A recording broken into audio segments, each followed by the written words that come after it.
Okay, so hey guys, and welcome back to another video. And in today's video, I'm going to be going through my FIFA Team of the Year. If you don't know already, probably about a week ago now, EA Sports FIFA, they released a kind of a Team of the Year kind of prediction, not prediction. Um, it's like basically you make your 11, you send that in, and then just whoever gets the most votes gets in the 11. So yeah, I basically made my own. I'm gonna be going through that in today's video. But yeah, if you are new around here and you have not yet subscribed, please do so. Like the video if you do indeed like the video, and let's get straight into it. So formation a 4-3-3, but there's quite a few players that are kind of playing out of position. But we'll just get straight into it. So in goal we've got Manuel Neuer, Champions League winning goalie, and I think this season's just been one of the best goalies going. I think, well, this season and last season, especially last season, he was just so solid. And saying that he's getting on a bit now, it doesn't really look like it because of the way he's playing is so good. So he is my goalie, and I think that's a pretty common pick. Left back, we've got what's a player who's just kind of come into the scene this year, a player that's been known as now the best left back in the world, and that's Davies, another Champions League winning side player. And Davies has been amazing. He's kind of like mastered the art of the attacking fullback, which is such an important thing right now, and I think he's the best one to do it. I don't see anybody else doing it much better than him. There's people that do it well, but not as best as him. So I'd say he's probably the best, well, wing back in the world right now. That's a bit controversial maybe, but I can't really. There's people that are close, but I don't know at the moment. Moving on to the right back, I've got a left back, which is Angelino. I think Angelino, as well as Davies, an amazing attacking fullback, has come into his own this season, well, last season and this year, while he's been on loan at RB Leipzig from Man City, and he's just been amazing. If you've watched any RB Leipzig games, they've just played like amazing football with him in, and he's kind of been a central point in the attacks, which is it's just kind of how you have to play as a wing back nowadays. And he's made it in as a right back just because I couldn't not have him in. I thought he was so good, so underrated, and had to be in my team. Moving on to the centre backs now. I've only got one centre back, so I'll do that in a second. We've got another left back, and that's Hernandez. Hernandez from AC Milan.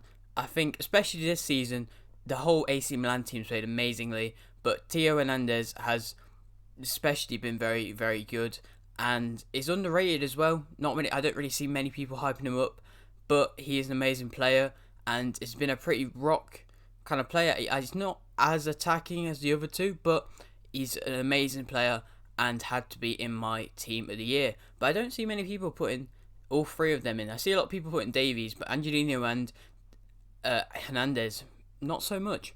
Moving on to somebody who most people have got in their teams, Sergio Ramos. Sergio Ramos has kind of been one of the attacking centre-backs, I guess, scoring free kicks and penalties, but also has been a solid defensive player for Real Madrid. I know Real Madrid haven't started the best so far this season, but overall, he's been one of the best players for Real Madrid at the moment, and he's been a good, solid captain. And I think he's one of the best captains in the world right now. I wouldn't change him with anybody else, really. I believe he is a captain. Hopefully, I think he is. Moving on to my midfield, though, we've got three kind of centre mids. One is De Bruyne. I think this season he's been a bit slow. He's getting into it now a bit. You can see him getting more assists and stuff. I think Man City was a bit slow in the attack at the start of the season, but last season he was just amazing.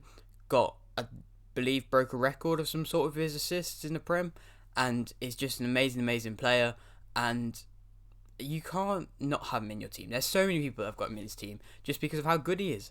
There is like people like Bruno Fernandes who I could have put in, but I just don't think he's done as much as my other players have done so far this season. So, I'm just going to have to put De Bruyne in. Moving on, we've got a left mid who I've put centre mid. Sorry if I keep looking to the side. That's where my team is so I can see it. We've got Son. Son is a bit of an underrated player, I think. I think people are kind of focusing on how good he is now, but I think Jose has done amazing things with him. Him and Harry Kane have been linking up so much recently, and it's a tough one to put him in, but I feel like it's a fair one to put him in, as he's been scoring so many goals and proving himself to be one of the best in the Prem, one of the kind of just best midfielders in the Prem. Well, even just best players in the Prem. He's getting there, and I think soon he could be. But so you kind of just got to keep a watch on Tottenham, I guess. They've got a good team, and you don't really know what's going to happen with them this season. Moving on to my last centre mid spot, it's another Bayern Munich player, so another Champions League winning player. It's a CDM who's also played a couple positions this season, I think. But overall, he's CDM Kimmich.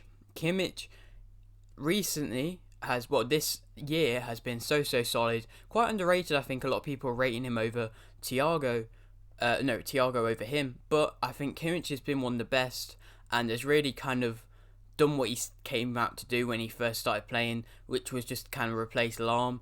And he's so good. You kind of got to say he is playing as well as Lahm. I know Lahm was a right back and Kimmich started off as a right back, but I think moving to CDM was one of the best decisions he could have made.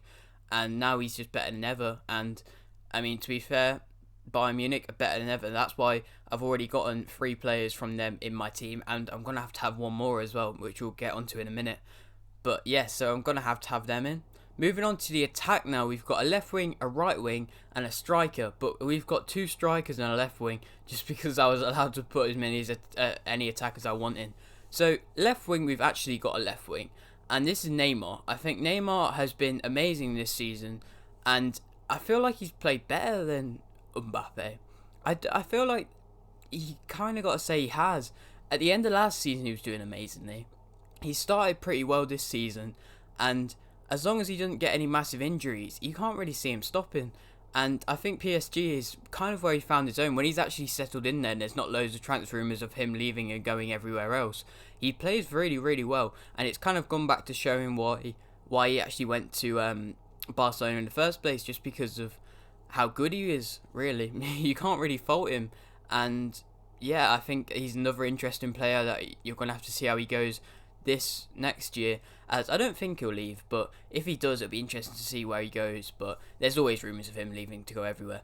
Moving on to my right wing spot, we've got a striker. This is a player which apparently is quite controversial to have in my team, according to a lot of people just not putting him in this team. But I've got Erling Haaland. Erling Haaland, this has been his breakout year, and this is the year where he's been amazing for RB Salzburg, come into Dortmund and just been amazing as well. And I don't know how you can bicker of not having him in your team, because I know I've got no Messi, I've got no Ronaldo. I just don't think either of them have been as good. I've got no Mbappe.